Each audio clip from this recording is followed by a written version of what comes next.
దేవుని నామానికి వందనాలు. డాక్టర్ తెరెసా పాల్ గారు రాసిన శాశ్వత సత్యము పుస్తకము నుండి మీరు వింటూ ఉన్నారు. 4వదిగా గెత్సెమనే తోటలో ప్రార్థన. యేసు తన శిష్యులైన పేతురును, యాకోబు, యోహానులను వెంటబెట్టుకుని ప్రార్థించుటకు గెత్సెమనే తోటకు వెళ్ళెను. అక్కడ దుఃఖపడుటకును చింతాక్రాంతుడగుటకును మొదలుపెట్టెను. మరుసటి రోజు మంచి శుక్రవారము. ఆయన పొందబోయే శ్రమలను, మరణాన్ని యేసు ముందుగానే చూచుచుండెను. అప్పుడు యేసు, మరణమగునంతగా నా ప్రాణము బహు దుఃఖములో మునిగి ఉన్నది. మీరు ఇక్కడ నిలిచి నాతో కూడా మెలకువగా నుండుడని వారితో చెప్పెను. కానీ వారు నిద్రించారు. ఆయన కొంత దూరం వెళ్ళి సాగిలపడి, నా తండ్రి, సాధ్యమైతే ఈ గిన్నె నా యొద్ద నుండి తొలగిపోనిమ్ము. అయినను నా ఇష్టప్రకారము కాదు గాని నీ చిత్త ప్రకారమే కానిమ్మని ప్రార్థించెను.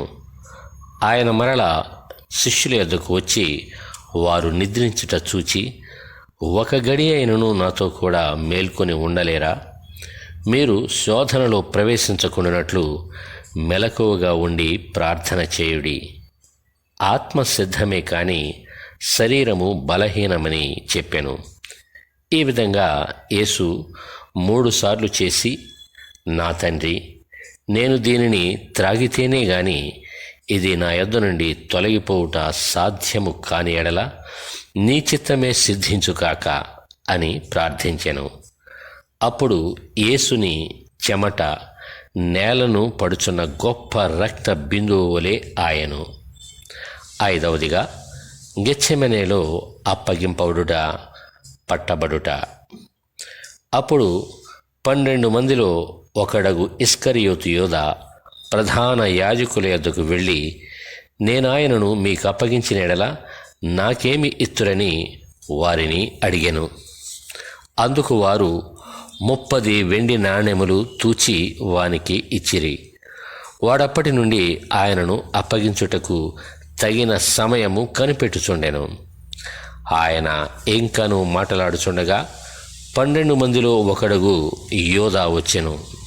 వానితో కూడా బహు జనసమూహము కత్తులు, గుదియలు పట్టుకొని ప్రధాన యాజకుల యొద్ద నుండి, ప్రజల పెద్దల యొద్ద నుండి వచ్చెను. ఆయనను అప్పగించువాడు, నేనెవరిని ముద్దు పెట్టుకుందునో ఆయనే యేసు, ఆయనను పట్టుకునుడని వారికి గుర్తు చెప్పి, వెంటనే యేసునొద్దకు వచ్చి, బోధకుడా, నీకు శుభమని చెప్పి ఆయనను ముద్దు పెట్టుకునెను. యేసు, చెలికాడా, నీవు చేయవచ్చినది చేయమని అతనితో చెప్పగా వారు దగ్గరకు వచ్చి ఆయన మీద పడి ఆయనను పట్టుకునేది.